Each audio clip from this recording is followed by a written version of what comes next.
Salve omnes et bene venistis. Welcome back to Aeneid Book 2. This video is going to be covering lines 589 to 620, the last assigned portion of Latin on the curriculum. Before we begin, as always, let's do a quick review of our color coding. We have our subjects indicated in red, we have our verbs indicated in green, and our direct objects are showing up in blue. So with that out of the way, let's do this. We are picking up right after the so-called Helen episode, where Aeneas has just worked himself up enough, it seems, to go down and perhaps kill Helen in revenge for the suffering that has been inflicted upon Troy, which she is ultimately the cause of. So we pick up here with Aeneas. He's just worked himself up. Cum, right? Cum.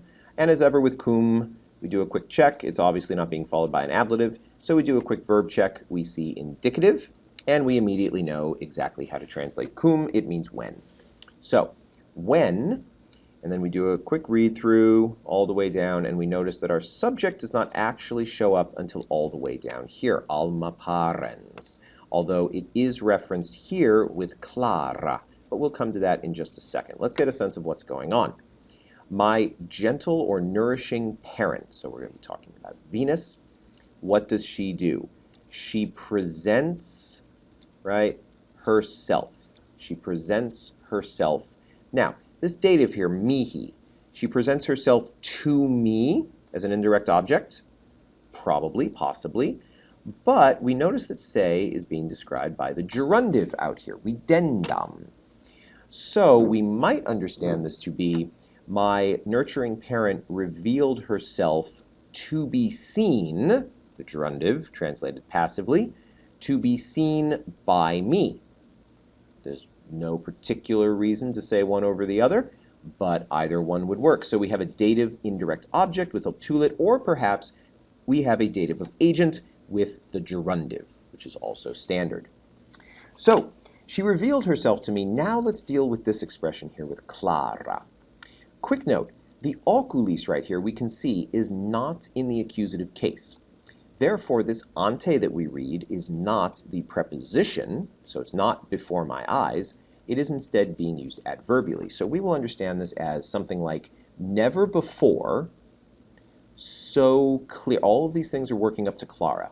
Never before so clear, and then we get the dative, to my eyes. All right? And you might call this a dative of reference, your note does, but if you understand the Clara, the dative just occurs naturally. Never before so clear to my eyes. My alma parens. She revealed herself, she presented herself, and she shone forth, all right, still again with the idea of light, she shone forth, and then Virgil does something very neat here by embedding one prepositional phrase within the other. So she shone forth through the night in pure light, or in pure light through the night, whatever you prefer. But we see how the per noctem is embedded inside the proluque, almost as if the pure light is outshining the very night itself. All right, moving on then. Still with the alma parens, but now confessa deam. And the note suggests that we should read something like se esse, like she confessed or revealed that she was a goddess, or something like that. But we don't need to worry too much about it. So revealed as a goddess, okay, qualisque quanta. So the qualis and the quanta here they both go together, and it creates a very interesting distinction about how Venus is appearing to Aeneas, okay? She is revealed as a goddess, but in what way? Well, the first way, qualis, is in a sense of as being of a different kind, right? So of the sort, but also then quanta, of the magnitude or size or something like that, right? So we're driving home the point that there is both a qualitative and a quantitative difference between humans and gods. They are not the same kind, and they're also not the same size or magnitude as the sort, right, that she normally appears, but also of the same magnitude as she normally is seen. So let's, right, to be accustomed to, as she usually appears, passive verb, passive infinitive, kailikolis, to, dative with wideri, to the heaven dwellers, or to the gods. Okay? So with that, continuing on, still Venus as the subject, she continued. She held, and the note tells you that we understand a me with prehensum. She held me having been grabbed. So the idea is simply that she grabbed me with her right hand or possibly by the right hand. Kind of depends on whose right hand you understand this to be. And she added furthermore, this is the adverb with adidit, she added furthermore these words. So she spoke these words furthermore from her pink mouth. Probably from, could be with, but either one works. Okay. Moving on now to Venus speaking directly to Aeneas. And how does she begin? She begins with the vocative nate, child. Quis indomitus tantus dolor excitat iras? This is an interrogative. It's a question, so we read the quis with dolor, of course. What such grief or pain stirs up your, we might say, towering wrath or indomitable wrath? And yes, indomitas iras is plural, but we can always read it as singular. She continues on, quid furis? Why are you raging? Or, and then she changes tack.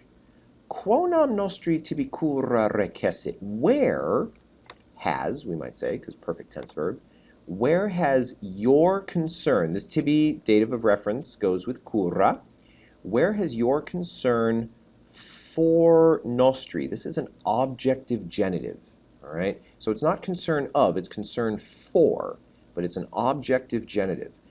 Concern for us, but the meaning here is something like for our family.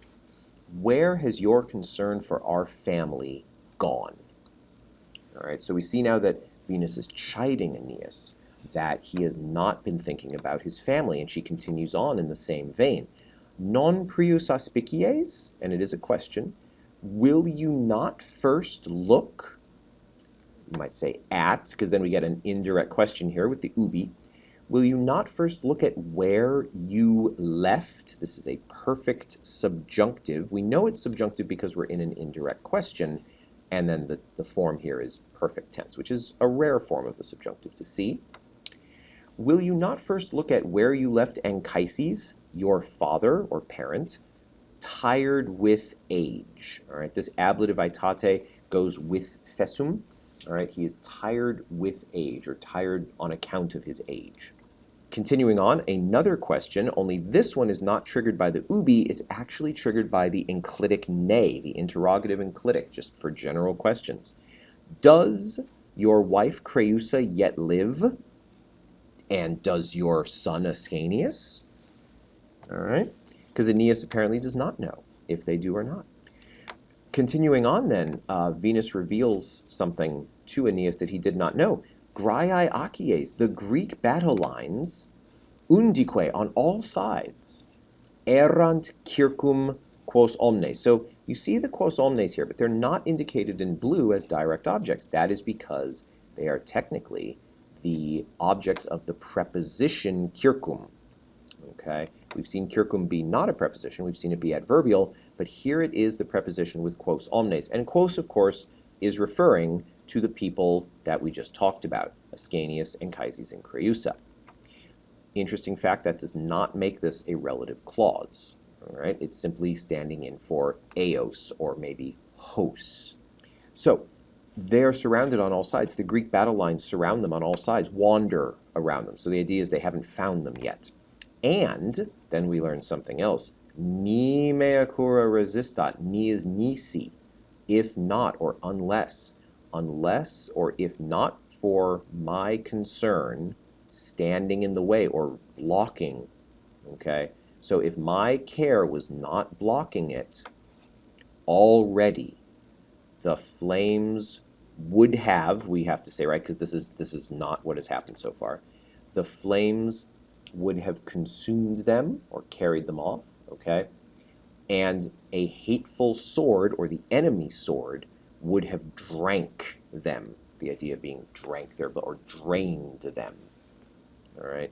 And notice the note points out we have another mixed conditional, which is not in and of itself terribly important, but the present and perfect subjunctives. Recognizing that these verbs are in the subjunctive tells us that this is something which, and these perfect tense subjunctives are almost contrary to fact. Okay? They're basically contrary to fact, even though it's not the imperfect or the pluperfect subjunctive.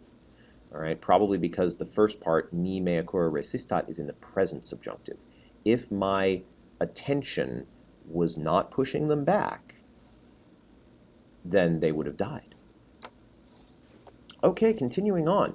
Now she changes tack again and addresses Aeneas directly to say to him, non tibi, not for you. We see there's no verb here, right? Right until down here at wertit, which has inclementia as its subject. So the idea in here is there's an est missing. Okay? So it is not for you. Not for you, the hateful face of Spartan Helen, right? Tundaridis lakenai. Notice also that in Visa, now that we're back reading actual Virgil, in Visa has taken on its more customary meaning in classical Latin of hated or odious, as opposed to the meaning we saw it used as before, where it meant something like unseen.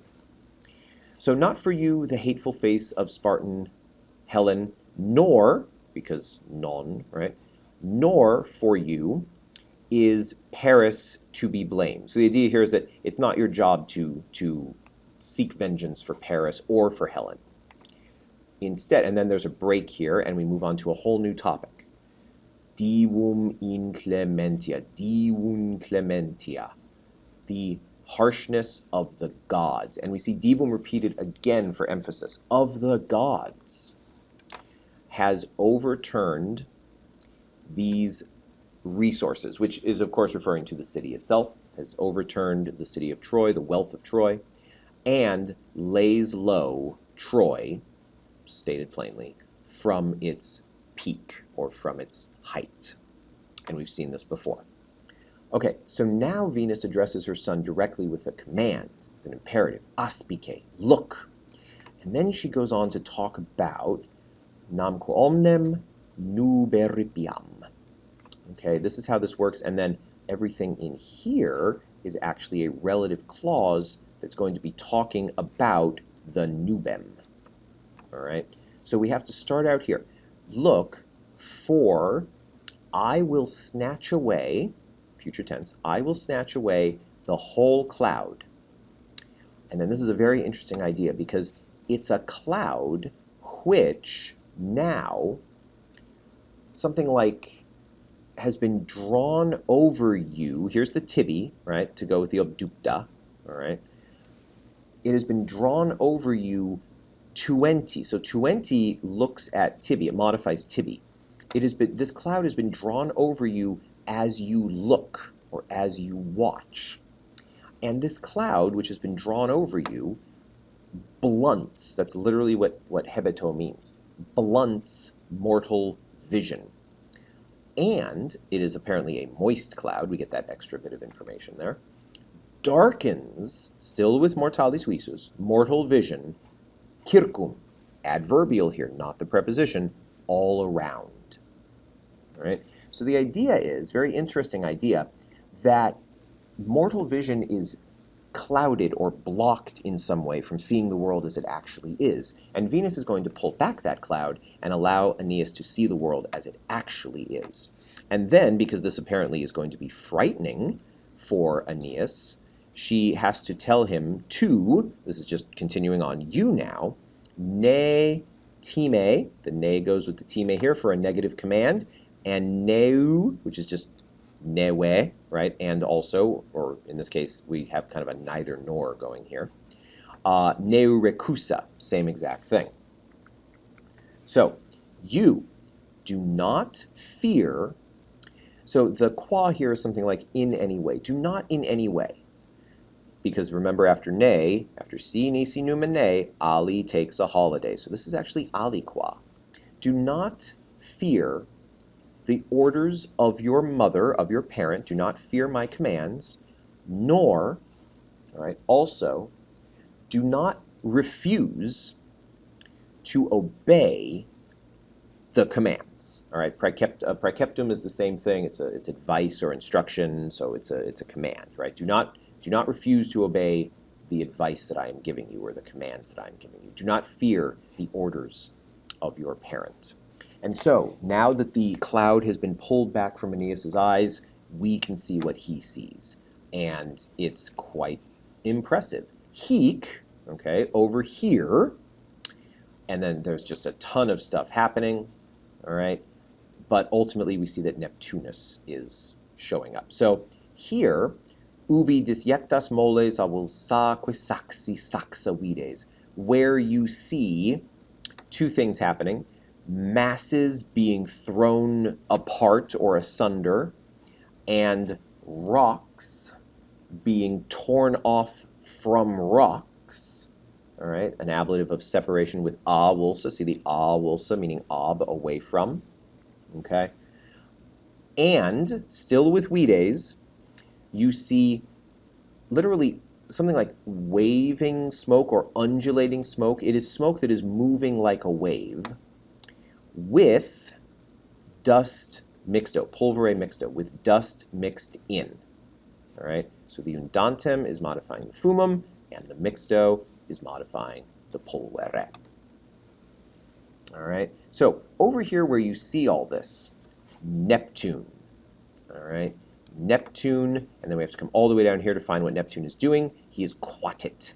He is shaking the walls and the foundations, right, of the city of Troy, which are being emota, all right, which are being moved. I mean, literally, it's just from moeo, but the something like torn up or moved from, right, moved out, torn up with his great trident, all right? And the note specifically points out that this is an ablative of means, not instrument, okay? Not that there's a world of difference between the two, but specifically here, an ablative of means. So he is shaking the walls and the foundations that are being torn up by his or with his great trident, and he is casting down or overthrowing the whole city from its base. So from its seat, right? But the idea here, given the walls and the foundations, is that Neptune is overturning the city from the very bottom point. Then we continue on. Heek, so now over there, right? It's a different spot. We see Juno, of course, and she is saevissima. So now she's, if it was even possible, she's even more angry than we've seen her throughout the rest of the poem, where she's typically just saewa. So Juno, absolutely furious, raging the most. And prima, and this is very interesting here because prima here can mean first, but it also implies that she is in fact the leader, right? We could almost read dux here, right? Juno, most savage, the leader, holds, that is to say, is standing on or at the Scaean gates. These are the famous gates of Troy that figured heavily in the Iliad. And raging, because it's not enough to be saevissima, present active participle, raging, she calls, right, we're going to skip Pharaoh, we're going to leave Pharaoh Akinta here alone for a second, and we'll come back to it in just a moment. She calls her allied marching line, so this of course would be the Greeks, a navibus, from their ships, right, because they sailed back from Tenedos to attack. And as she does all this, she is acincta ferro, so she is girded with iron. And of course, iron here is standing for a sword, so she is wearing weapons. All right, continuing on. Now, she says, respice, look behind you. All right, so we have to imagine that thus far, Aeneas and Venus have been looking out towards the walls of the city, but now Venus commands Aeneas to turn around. And what do we see when he turns around? Pallas, Tritonian Pallas, is seated upon the tops of the citadels. So again, could just be singular, the top of the city, gleaming from her cloud. So she's not seated in a cloud, she is gleaming from her cloud, right? Ablative of place where or separation. It actually could go either way.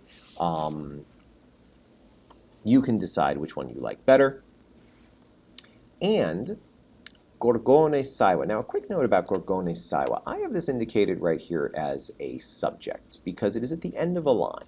Although typically, to be fair, and your note does point this out, this is how your book reads it, typically Saiwa, we do end a line of dactylic hexameter with a macron, with a long vowel. So that would be Saiwa Gorgone, right? So she is gleaming from the cloud and gleaming with the savage Gorgon. An ablative of description. This is, of course, referring to the head of Medusa, which Athena would wear on her breastplate, or perhaps on her shield. However, I'm just pointing out that you can't necessarily say with 100% certainty that Saiwa is actually ablative. So, maybe Pallas is Saiwa. All right, it's not necessarily exactly clear, just pointing it out. Our book, however, wants to read it as Gorgone Saiwa, so we'll go with that. Continuing on now and coming to the end, ipse pater. Now, given that Venus is speaking, ipse pater can only be, logically, Jupiter. Ipse pater sufficit. So the Father himself is filling or giving or supplying spirit and strength or force, and it's a following or helpful force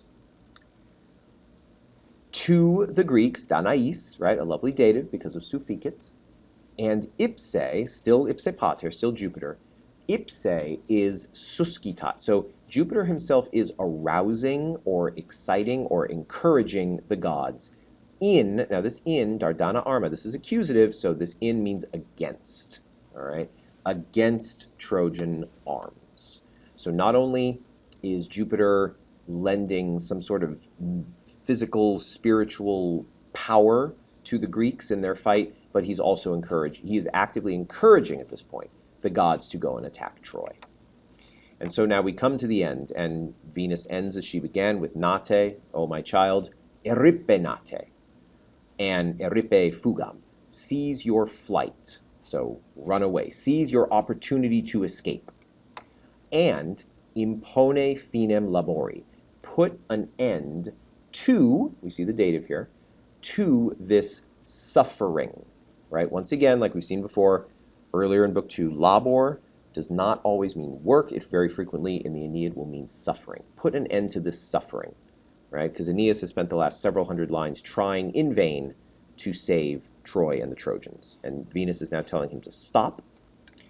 And then to perhaps make it feel better, or to make him feel better, nusquaberot, right?